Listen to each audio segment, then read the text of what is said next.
Install Android 10 on Lenovo K9 via AOSP GSI Treble ROM. Please check the description for important notes and all the download links.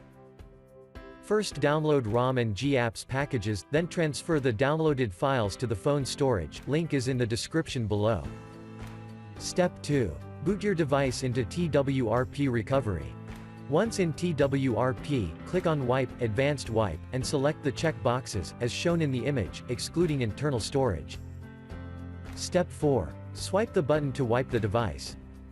Step 5. Go back to the recovery main screen, and tap on the Install button. Step 6. Navigate to the storage, and select the GSI ROM file. Step 7. Finally, swipe the button on the screen, to install ROM file. Step 9. After GApps flashing completes, select Wipe Cache and Dalvik from bottom left side of screen, and swipe to wipe. Step 10. When the flashing process is complete, hit Reboot System. That's it, you have successfully installed the ROM on your device.